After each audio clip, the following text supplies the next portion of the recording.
Hi everyone and welcome to our routing and switching class. In this module we're going to be talking about Ether channels. This is module number 6 in Cisco Networking Academy.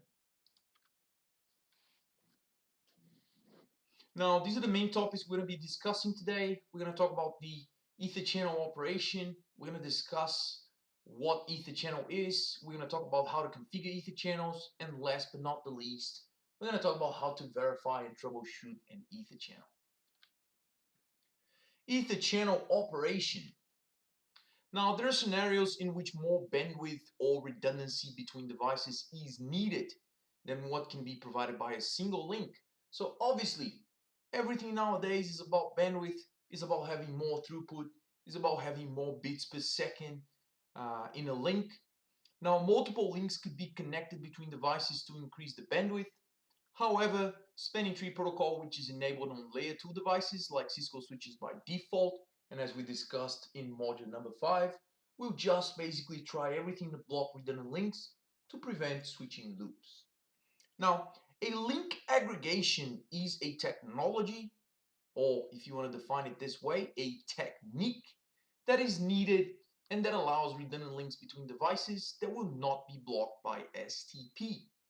This technology is known as Ether channel. So basically when we discussed about STP and when we talked about the redundant links, we haven't discussed much about what happens when we have redundant links between equal switches. So for example, if we have port 01 and port 02 of switch 1 connected to port 01, port 02 into switch 2, what happens? Now if we just have STP, STP will do its thing and will just basically determine that one of the ports will be blocking.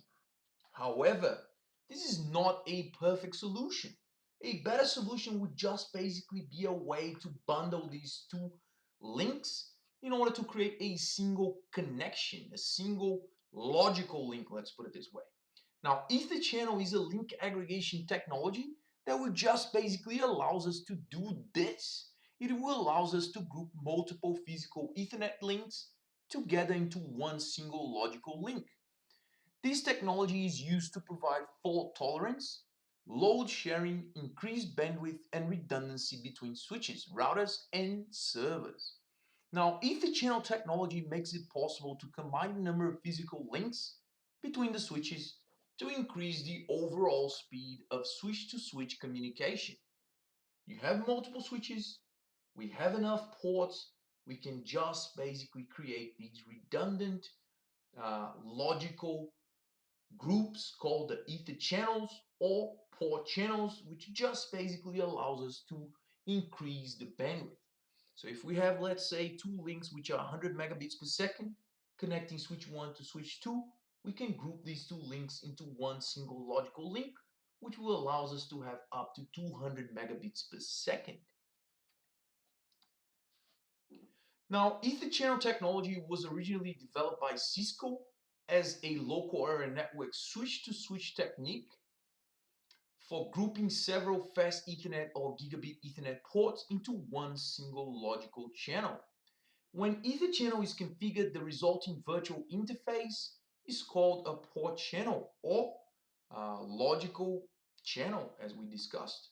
The physical interfaces are bundled together into a port channel interface, as shown in the figure. So in this figure here, we have two layer 3 switches. We have one access layer switch. This access layer switch has two links connecting to both of the layer 3 switches.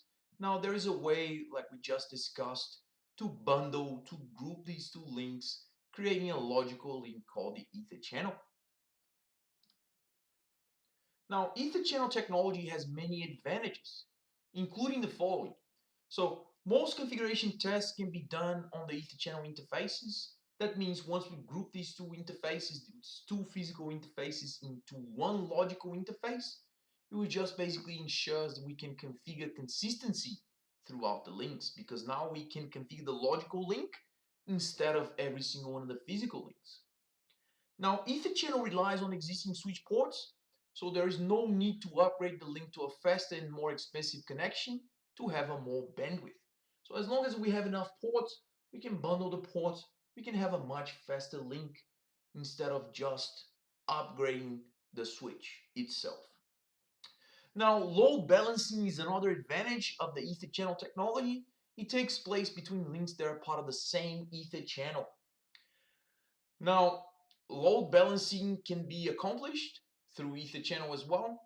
Ether channel creates an aggregation that is seen as one single logical link, and when several Ether channel bundles exist between switches, STP may block one of the bundles to prevent switching loops. When STP blocks one of the redundant links, it blocks the entire Ether channel. This blocks all the ports belong to the Ether channel link. Now, the huge advantage here is now that STP does not see every single physical interface isolated anymore. STP will actually see the bundle link as a link that belongs to the spanning tree topology. So that basically means that STP does not need to recalculate everything. Once just one single physical link fails within the bundle, if the bundle is still operational, STP doesn't even need to know uh, that one of the physical links went down. Now, Ether channel provides redundancy, just like I already mentioned, because it sees everything as one single logical link instead of a physical link. Now, Ether channel has some implementation restrictions, including the following. Now, the interface types, they cannot be mixed. So, for example, you cannot mix a fast Ethernet port, in this case, a fast Ethernet link, which is 100 megabits per second, with anything else except another fast Ethernet port or link. So in other words, if you have two physical links which are fast Ethernet, they can be combined. If you have one fast Ethernet and another one which is gigabit Ethernet, they cannot be combined into an Ether channel. Now, currently, each Ether channel consists of up to 8 compatibly configured Ethernet ports.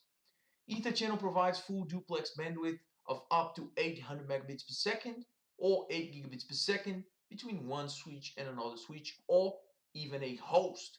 Now, if it's a host, that would be amazing if we could do the Ether channel technology whenever we have a server, and that is because a link to a server is usually the link that will require more bandwidth.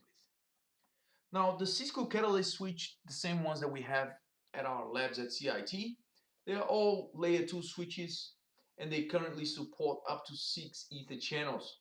That means we can combine 6 100 megabits per second links to create a Ether channel of 600 megabits per second. Now, the individual Ether channel group member port configuration may be consistent on both devices.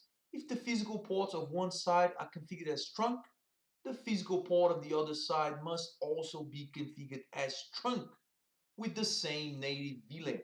Whenever we are doing this, we need to make sure there is consistency in the way that the Ether channel group is created on both of the switches we want to create the Ether channel.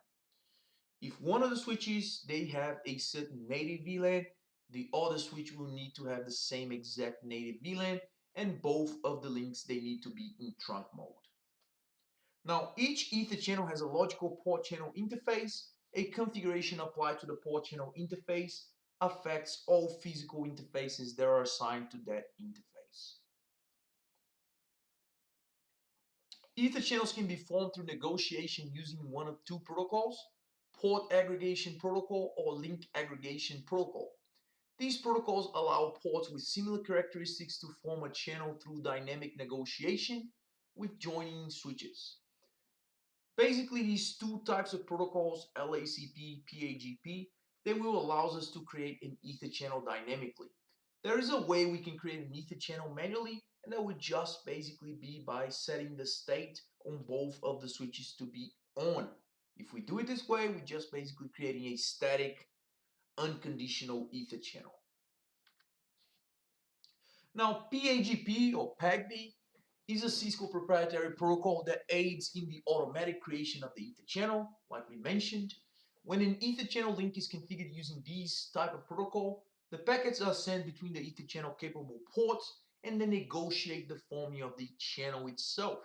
When PAgP identifies matched Ethernet links, it groups the links into an Ether channel. The Ether channel is then added to the spanning tree as a single port. When enabled, PAgP or PAgP also manages the Ether channel itself. PAgP packets are sent every 30 seconds, and PAgP checks for configuration consistency and manage link additions and failures between two switches. It ensures that when an Ether channel is created, all ports have the same type of configuration. In an Ether channel, it's mandatory that all ports have the same speed, like we already mentioned. The duplex setting need to match as well. If you have one which is half duplex, the other one which is full duplex, they cannot create an Ether channel bundle. The VLAN information also need to match. So that means both ends, they need to be configured with the same native VLAN. Now, any port modification after the creation of the channel also changes all other channel ports. So be aware, if we make any change after the channel is created, the changes affect the other Ether channel ports as well. Now, PAgP helps create the Ether channel links by detecting the configuration of each side and ensuring that links are compatible. So, Ether channel link can be enabled when needed. The modes of PAgP are on, PAgP desirable, or PAgP auto. Now, on is just a way we can configure the Ether channel to be a manual channel. So when we set on both ends, we're just basically creating an Ether channel. Now, we can also use these two other modes, desirable and auto. We just need to be aware that whenever we create desirable, the other side has to be desirable or auto. Now, the issue is when we have the auto mode on both ends. That just basically means the Ether channel will not be able to form. And that is because when we set the PAgP mode to be auto, it places the interface in a passive negotiating state. Just basically not try to form an Ether channel. So we can do pretty much everything. We can do desirable, desirable, desirable, auto, no matter the ends. However, we cannot do auto, auto, because this will not form an Ether channel. This is just an example and basically a translation of everything I said. Basically, when we have on both sides of the link, on both sides of the Ether channel, the Ether channel will be formed, and that is basically because you are setting the Ether channel manually. Whenever we try to mix anything with on, it just does not form an Ether channel. So if we set switch 1 to be on, switch 2 to be desirable or auto, the Ether channel will not be established. Whenever we do desirable, desirable, there is a possibility that will form an Ether channel. Now, it doesn't matter which one you set as desirable, as long as the other one is auto, the Ether channel is formed. Now, if we set desirable on both ends as well, the Ether channel is also formed. The only issue, as mentioned before, as mentioned previously, I cannot stress this much, less is auto will not form the channel establishment. So pretty much everything we do, as long as we don't do auto, or as long as we don't do on with anything else, the Ether channel is formed. Now, there's another protocol for Ether channel formation. Let's put it this way, is the LACP or LACP. It's an IEEE standard, also known as 802.3 AD, which allows several physical ports to be bundled. Just basically allows us to form an Ether channel. Now, this LACP standard is an open standard. It's not a Cisco proprietary standard compared to PAgP. There are many benefits compared to PAgP. One of the benefits is that LACP helps create the Ether channel link by detecting the configuration on each side and making sure they're compatible. Now, one advantage of LACP compared to PAgP is that LACP can be configured in switches that are not Cisco. Due to the nature of being an open standard protocol, we can just basically configure LACP between one switch which is Cisco, another switch which is not Cisco, and things would just basically work. Now, there are three modes again here for LACP. On, which is just basically equivalent to setting the mode to on manually. Whenever we do on, it just works. And the other two modes are active, passive. Now, these are similar modes to the auto desirable from PAgP. As long as you don't put both switches on passive mode, the Ether channel will most likely be formed. Another example of how it works for LACP.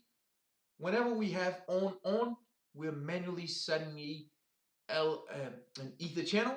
Whenever we set passive is an issue. It will not form an ether channel.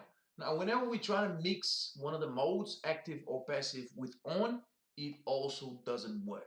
So as long as we have active on both ends or active passive, the ether channel is formed. Let's talk about the ether channel configuration and how do we achieve and how do we build an ether channel. Now, the following guidelines and restrictions are useful for whenever we want to configure an ether channel. We need to make sure ether channel is supported. We need to make sure the speed and duplex is a match on both of the switches. We need to make sure there is a VLAN match. In other words, both of the ports of the logical combination of the ports, they have to be in trunk mode and they have to be assigned to the same native VLAN. Now, the range of VLANs allowed on every single one of them need to match as well. Now, the image below just shows a configuration that allows an ether channel to form between switch 1 and switch 2. If the settings match, and if the settings must be changed and configure them in port channel interface configuration mode, any configuration that is applied to the port channel interface also affects the individual interfaces. However, configurations that are applied to the individual interfaces do not affect the port channel interface. Therefore, anytime we're trying to make configuration changes to an interface that is part of an ether channel link, it may cause interface compatibility issues. So the port channel can be configured in access mode, trunk mode, or on a routed port. Configuring ether channel, let's talk about the commands that are needed for us to form an ether channel. The first step is to make sure we select the range of interfaces that will be part of an ether channel. Now, let's recall that there's a very useful command that allows us to select multiple interfaces at the same time, and that is the range keyword. So whenever we specify interface range, we can specify which ports we're interested in grouping to form the ether channel. Now, after we select the interfaces we want to group, we need to create the port channel interface with the command channel group. We assign an identifier, which is just basically a number, which will help us identify which channel group we're talking about. And then we can just basically specify the mode. Now, the only way that we can know which type of protocol is being configured, if it's PAgP or LACP, is through the mode. If the mode is active or passive, we are configuring LACP. If the mode is auto or desirable, we are configuring PAgP. Now, the third step is to change the layer 2 settings on the port channel interface to make sure it's a trunk and to make sure the allowed VLANs are correspondent in both of the switches. In this example here, the way that we've done that was by going to the port channel interface,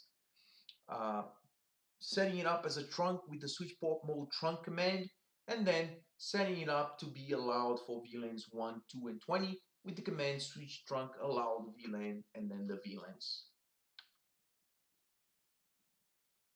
How to verify and troubleshoot an ether channel.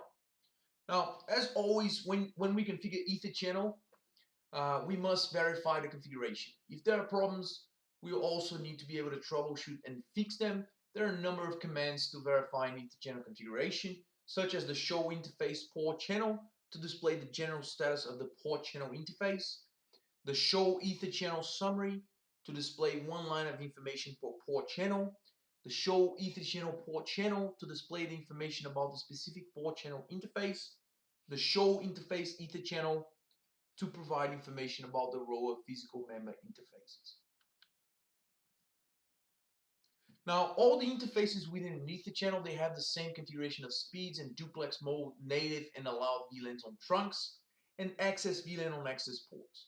Ensuring these configurations will significantly reduce network problems related to the ether channel. Common ether channel issues include the following. The assigned ports on the ether channel are not part of the same VLAN or not configured as a trunk.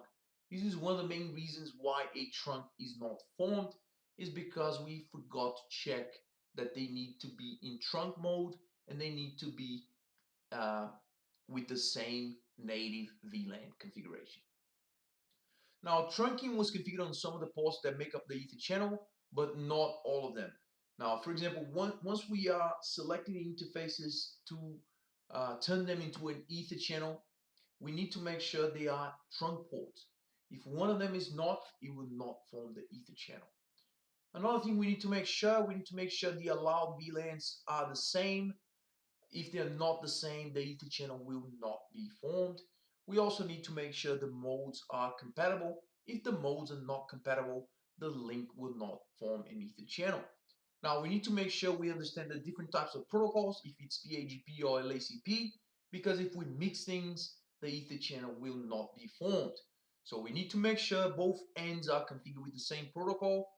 So in other words, we need to make sure passive, active will be together, auto and desirable will be configured together as well. We cannot mix the modes because otherwise we'll be mixing the protocols and the Ether channel will not be formed. Now in this image we have interface F01 and F02 on switches 1 and 2, and they are connected with an Ether channel. However, the Ether channel is not operational and we need to find out why. Now with the show Ether channel summary, we can view that the port channel state is down. We can see that because it says PO1 and there is SD. SD is just basically telling us that the status is down. So there is an issue with the Ether channel. We need to find out what the issue is. Now from this command, we can also know the ports that are associated with this port channel. In this case, we have Fast Ethernet 01 and Fast Ethernet 02. So we need to continue troubleshooting to find out the exact reason why this is happening. Now, with the second step, we can just basically view the port channel configuration with the show run begin interface port channel to verify the port channel configuration. From the output of the command, we can see that the switch port trunk allowed VLAN 1 to 20 have been configured and that the switch port mode has been set to trunk. Now with the third step, we can correct the misconfiguration to correct the issue. Now if we go a little bit before, we'll just realize what the issue is. On switch 2, we have switch port trunk allowed VLAN 1 to 20. The switch port mode is set to trunk, but we have no mode for the channel, for the Ether channel. We need to set the protocol. Now for step number 3, we correct the misconfiguration. We just basically go to the switch port and then we go to the port channel. So we go to the interface range and we set the mode in order to set the protocol. In this case, we're just going to set it up to PAgP with the keyword desirable. So if you set the mode to desirable on both ends, we'll just basically be able to form the Ether channel. Now after this, we can just verify the Ether channel and verify if it's operational. If we execute the command show Ether channel summary one more time, we'll be able to see that the port channel 1 is now up with the SU status up identification. This is everything that we learned, everything we discussed in this module and in the previous module. So we just basically talked about STP and Ether channels.